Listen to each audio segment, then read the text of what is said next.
During the mid-1860s, Marx had taken on the Proudhonists in the International, managing to contain them through a mix of backdoor politicking and compromise.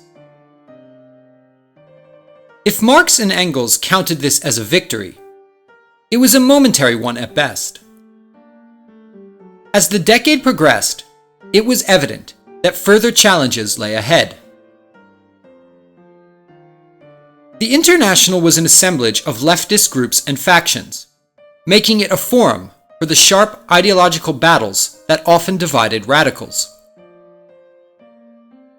What form revolution should take, and how it was to be implemented, were never easy questions to resolve.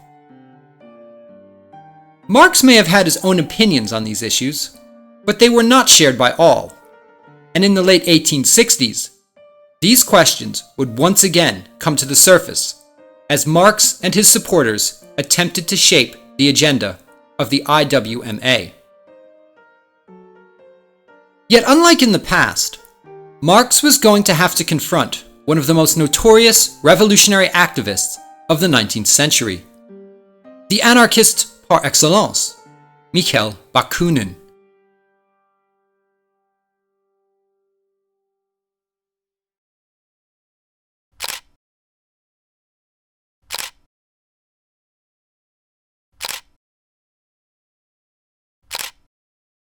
Bakunin was in many ways the poster child for the 19th century anarchist movement. A Russian by birth, he had left the empire in the 1840s to pursue a philosophy degree in Germany. During the course of his studies, he became active in pan-Slavic nationalist circles, eventually moving on to Paris, where he earned a reputation for himself as an outspoken firebrand. His open criticism of the Russian government led to his eventual deportation. In 1848, he participated in the Bohemian Revolution, supporting Czech nationalists against the Habsburg government. When the revolution was crushed, he was turned over to Russian authorities and exiled to a Siberian labor camp. However, Bakunin was not the type of individual to stay in one place for very long. Within a few years, he managed to evade his guards and made his way to Japan. From there, he traveled to the United States and then on to London. Everywhere he went, he became involved in the radical political underground. Bakunin was a particular type of 19th century intellectual. He thought of himself as a professional revolutionary, committed to the cause of freedom, and he was willing to fight for it wherever it appeared under threat. Like Proudhon, Bakunin saw the state as a vehicle of oppression. Where the state begins, individual liberty ceases, he once remarked. For Bakunin, revolution alone provided the means of challenging the state. More precisely, he insisted that it was through spontaneous acts of revolt that the masses were inspired to act. Revolution, as he claimed, was akin to a political education for the people. In this perspective, revolutionaries were the essential spark needed to set the powder keg ablaze. Liberating the working classes required declaring war against the state, because it was only with the state's violent overthrow that what Bakunin thought of as true liberty would be obtained. Bakunin was both a radical anarchist and revolutionary in every sense of the word. He had a knack for organizing conspiratorial circles, and he had a grandiose and extremist personality to match, giving him a near mythic persona among both his supporters and critics. As one French observer put it, Bakunin is invaluable the day of the revolution, but the next day, it is absolutely necessary to have him shot.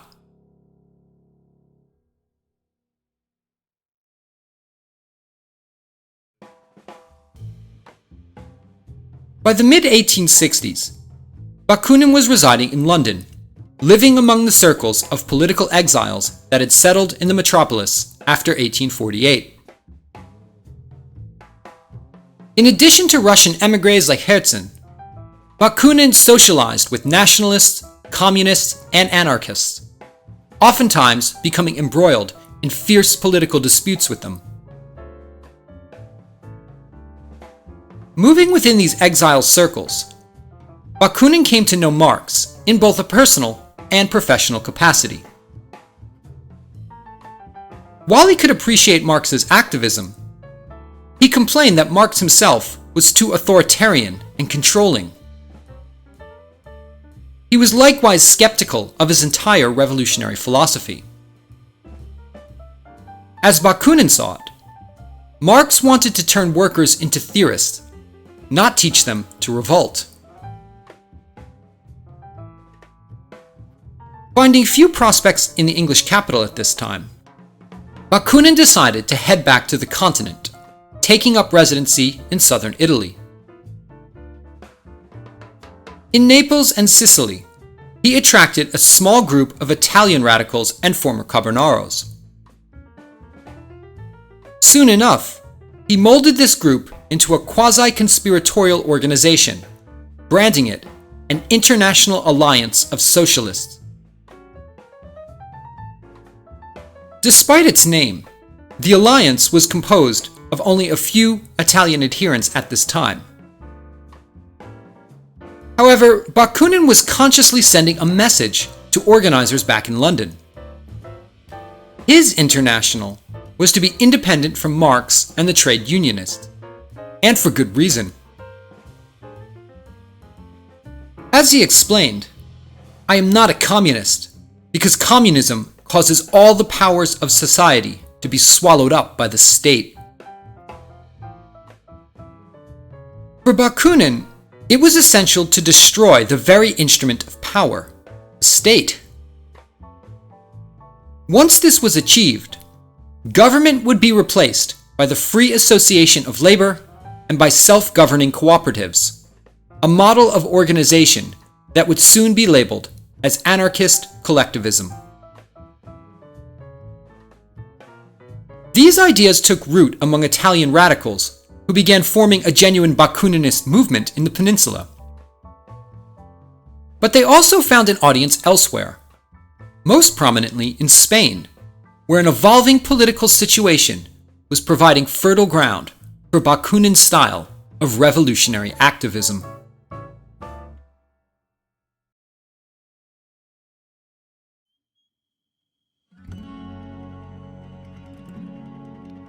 In 1868, Spanish politics were thrown into a momentary state of chaos when senior officers within the military launched a coup against the monarchy, overthrowing the conservative Queen Isabella in what many had begun to call a glorious revolution.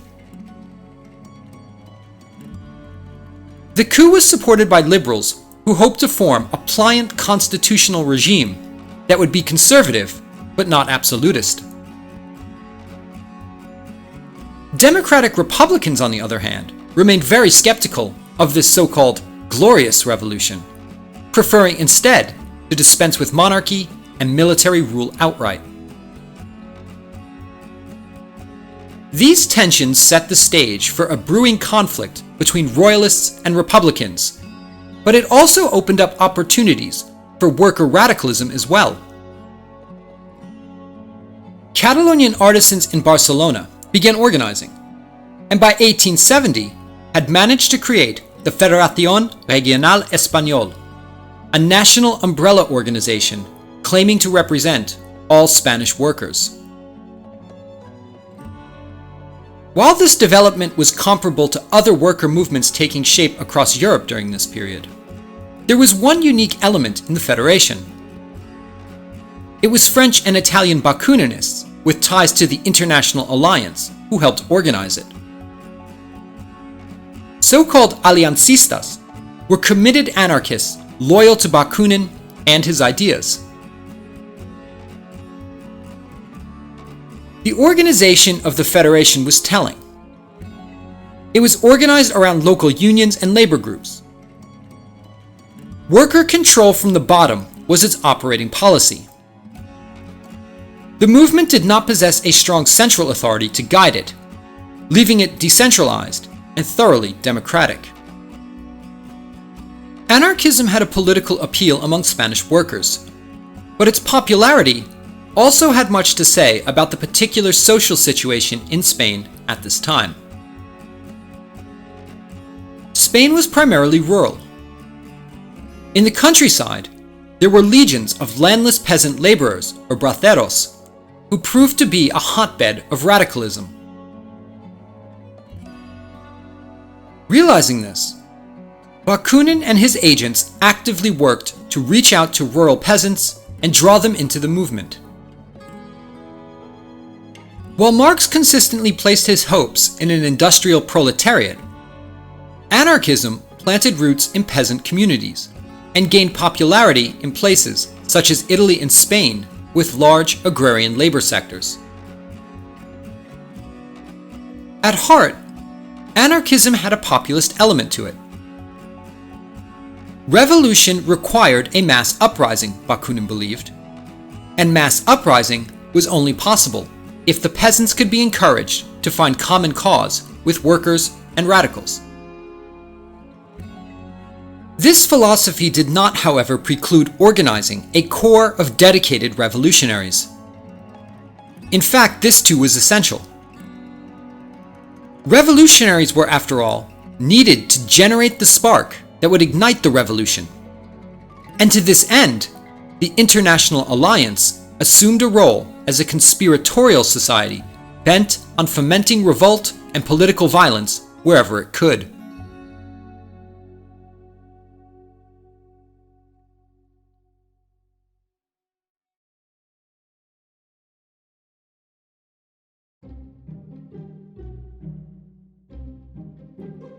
Marx watched these developments with anxiety.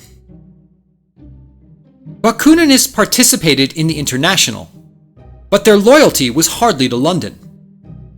They obeyed Bakunin, and this presented a clear challenge to Marx's leadership and authority. Over the next few years, Marx took steps to alienate Bakunin and pressed the General Council to purge the Bakuninists from its ranks.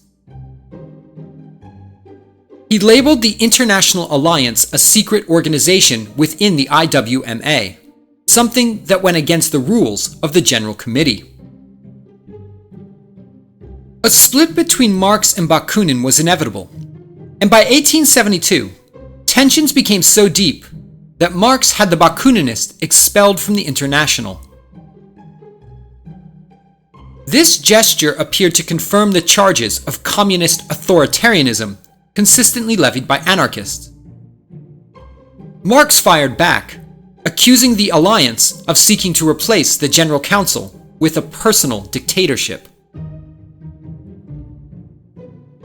The recriminations slung back and forth divided the left along both ideological and personal lines. In spite of common outlooks rooted in international organization and emancipation, radicals were unable to agree on what type of structure and leadership they should follow.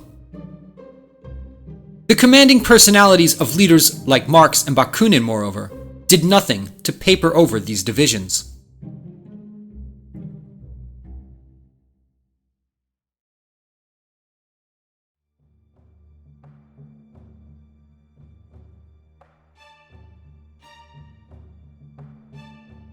By the end of the 1860s, anarchism was evolving into its own movement, with a distinct set of political ideas and a philosophy associated with it. There was certainly some common ground with Marx and the communists. Anarchists believed in the elimination of private property. They believed in the value of revolution as a means of change. However, there were evident differences as well. Marxists called for a centralized mass party. Anarchists were loath to take orders from a central committee. War on the state was their motto. True libertarian freedom was their goal, not state socialism, as Bakunin dubbed it. Much as Proudhon had claimed, anarchists believed that the state was the instrument used to oppress individuals and prohibit their freedom. In getting rid of the state, human nature would be released to seek its natural talent. Justice would exist among all members of society, and the role of the state would be replaced with voluntary cooperatives, while state law would be replaced by the law of general welfare. In order to overthrow the regime of property, violence was essential. Since the promise of anarchism was desirable to everybody, anarchists contended, and since anarchism would benefit all members rather than a small minority, it was thought that all that needed to be done was to awaken the masses, and the means to do this was revolution. The split between communists and anarchists occurred at a crucial moment for the European left. That was because in 1871, the anarchists got a shot at testing their theories. That year, Paris rose up in a massive revolution that drew the attention of Europe and the world. The causes of this uprising were numerous. In 1870, the government of Napoleon III became embroiled in a war with Prussia, following a series of diplomatic missteps. While the French military command assured Napoleon of a swift French victory, the conflict did not go according to plan. Within a month, the French army had been driven back, and the Prussian military was taking significant swaths of French territory. Faced with this humiliation, Louis Napoleon's government collapsed in the midst of this conflict. In its place, a new republic was declared, the Third Republic, and Republicans immediately set up a government of national defense to take charge of the failing war effort. The new government made appeals to patriotism and used nationalist rhetoric to rally supporters.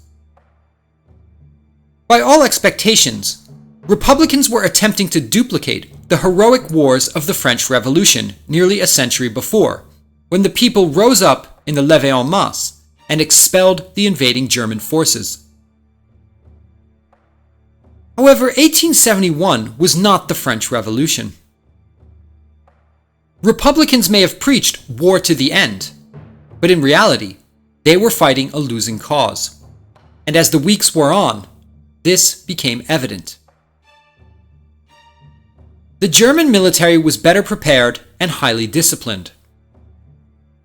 Although France held out for 4 months, by January of 1871, the new republic was forced to sue for peace. Paris had suffered greatly during the war. The French capital had been cut off and subject to a protracted German siege. In order to drive the French government to the negotiating table, the German military had intended to starve Paris into submission. In the winter of 1870, Parisians endured dwindling goods and resources. There was no firewood to heat homes during the long winter. When food ran out, the Paris Zoo was raided and every single animal in it butchered to feed the starving city. After the war ended, things hardly got better. The Parisian economy was in shambles, and the new Republican government appeared to be drifting in a more conservative direction. Parisians felt that they had suffered, but the government was not responsive to their needs. Soon enough, the old Parisian radicalism began to show its colors. Republicans and socialists began organizing clubs and making bold speeches in the streets. By early March, the new government suspected that if things continued, a revolt was bound to break out. French politicians were no stranger to Paris's revolutionary temper, and they were not about to let chaos ensue. On March 18th, The army was sent into the city under the cover of night, with instructions to remove armaments held in the capital from the recent defense initiative against the Prussians. The plan was simple: deprive the city of weapons and preempt any potential political violence. This plan failed miserably. When the army tried to remove cannons stationed on the hills of Montmartre, the troops were surrounded by an angry mob, attacked, and butchered in the streets. As alarm bells sounded throughout the capital and people began to mobilize in the streets, it seemed to be the French Revolution all over again. Within days, radicals and anarchist factions seized control of the city, declaring Paris an independent commune. A revolutionary National Guard was set up, and new elections were ordered to form an independent municipal government, one that would be run for the benefit of the Parisian working classes. For anarchists, this was the moment they had been waiting for, and they wasted little time in putting their ideas into practice. Internationalists and foreign radicals made their way to Paris to assist the new revolutionary government being set up. Proudhonists took over factories, creating worker associations, and reopened businesses as worker cooperatives. Anarchist factions took control of the city's public services, like transport and the post office, attempting to implement their idealized vision of a self-regulating community. New democratic institutions were also established. Under the new communal government, public officials were held directly responsible to their constituents. Elected officials could be recalled at any time if the voters willed it, ensuring the greatest amount of political freedom. Feminists and female activists also saw the Commune as a moment to realize their own goals. They set up women's clubs, calling for equality between the sexes and encouraging support for causes like female education and enfranchisement. Women also took up positions in the National Guard units. The provincial schoolteacher, Louise Michel, was one of the many women who served in the communal battalions. Clad in her National Guard uniform, she epitomized the image of the female revolutionary, earning her the moniker, the Red Virgin. Her activism, social habits, and even dress consciously flouted established gender roles and stereotypes of female domesticity, presenting a model of the new, liberated woman this latest Parisian revolution sought to create. In theory, the Paris Commune was an anarchist utopia. A small, self-regulated government run by the people, with all industries operated and overseen by the workers. In reality, however, this ideal proved difficult to achieve. From the minute the radicals seized power in Paris, the Commune was on a war footing. With the French government mobilizing forces in Versailles and intending to crush the Communard movement, radical Republicans began rounding up suspected enemies just as they had in the 1790s. Priests were targeted as enemies of the state and held as hostages. Church property was confiscated. Barricades were erected in the streets.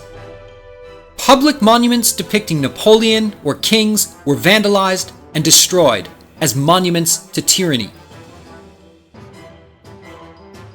From the declaration of the Commune that March, Paris was at war, and by May, this war was brought right into the streets of the capital. In fighting the Communards, government forces were forced to take back the city, street by street.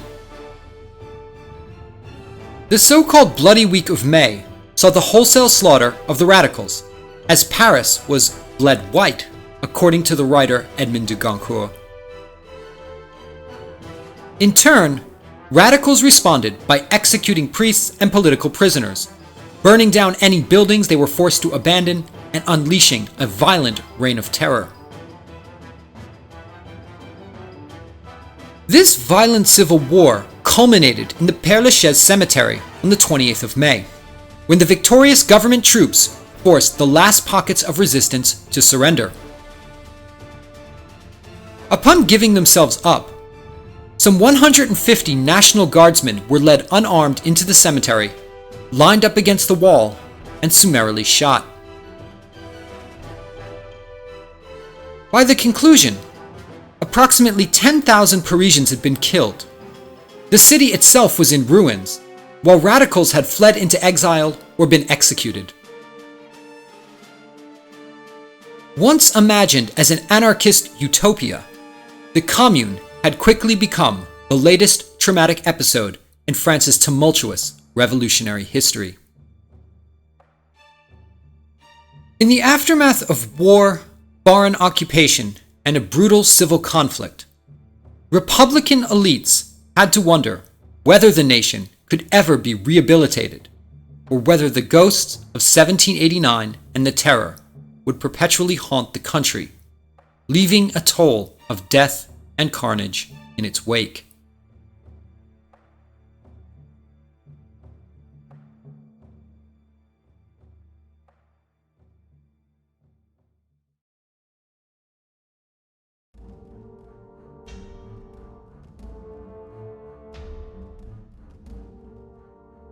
For anarchists abroad, the collapse of the Commune was met with bitter resignation. From afar, Bakunin had watched the events of the Commune unfold. He had supported the Parisian uprising, celebrating it in hastily published articles and declarations that were read across the continent. For Bakunin, the Paris Commune had been nothing less than his envisaged war against the state in action. In June of 1871, he wrote a lengthy pamphlet with a eulogy of the failed uprising. He condemned its brutal suppression, hailed its achievements, and then gave an ominous warning. Paris was a beginning. It was not an end. Further revolution was imminent, he insisted, and the coming revolution would see not only the abolition of the state, but the resurrection of Paris. Unfortunately, Bakunin never lived to see his prophesied revolution. He died in Bern, Switzerland in 1876, living out his life in exile to the end. His revolutionary adventurism and commitment to radical freedom over the course of his life had made a name for Bakunin internationally. But none of his revolutionary activities had ever managed to bear any substantial fruit. Alexander Herzen perhaps summed him up best. He was a Columbus without an America. And yet the ideas left by men like Bakunin and Proudhon did receive a second life. By the 1880s, it was evident that the anarchist movement was not petering out despite the deaths of its founding fathers. A new generation, in many cases made up of partisans more idealistic than Bakunin and Proudhon, came forth to carry on the mantle. Like Bakunin and Proudhon, these thinkers were frustrated by the Marxists and trade unions. Taking stock of these movements, critics insisted that they had failed to win any substantial gains, prompting more radical thinkers to seek out other alternatives. Among them was the Russian prince and celebrated geographer Peter Kropotkin. Like other anarchist luminaries, Kropotkin moved from Switzerland to Paris to London and the United States, living out a life of permanent exile. His political writings earned him time in a Siberian prison, and his famous escape made him a virtual celebrity. Whereas Bakunin had been brusque and fiery, Kropotkin frequently socialized with high society, and was known for his polite demeanor and eloquence in spite of his radical views. Editing various newspapers, like the Paris-based Révolté, Kropotkin publicized many of his ideas on politics and government. While in Switzerland and France, he socialized with anarchist clubs and leaders, building up a transnational anarchist movement in the coming years. Anarchism did not particularly lend itself to organization, entailing that the movement itself was typically scattered and loose-knit. Yet like Bakunin, Kropotkin believed in the method of revolution. It was the spirit of revolt that would awaken the masses, in his view. As he insisted, propaganda of the deed was key, a slogan that became the rallying call for an entire generation of anarchists. But what was this propaganda of the deed? According to Kropotkin, spontaneous acts of violence were just as good as lengthy political manifestos. As he claimed, a single deed is better propaganda than 1,000 pamphlets. This view was sustained because anarchists fundamentally believed in the inherent goodness of human nature. Capitalism made men selfish and self-interested. Once people were liberated from the capitalist state, these vulgar impulses would disappear. Societies once held together by government would be replaced by free and voluntary associations. It was this underlying belief in humanity that guided anarchist philosophy, and it was, at base, revolutionary action alone that would liberate man's true nature. In all of this, however, one thing was evident. The fiery words of theorists like Kropotkin typically remained just that, words. Anarchist theorists might celebrate the propaganda of the deed, but in the end, they rarely put their more violent aspirations into practice, preferring instead to change minds and outlooks. For all their rhetoric, theorists and intellectuals remain tied to propaganda of the idea. Yet their ideas had an impact. And while eloquent men like Kropotkin confined themselves to pamphlets and the press, there were others with little patience for abstract theorizing. If anarchism envisioned a new and liberated world, some argued that it required action to bring it into existence. We recognize no other activity but the work of extermination, stated the Russian anarchist Sergei Nechayev. In the coming war against the state, there could be no quarter given.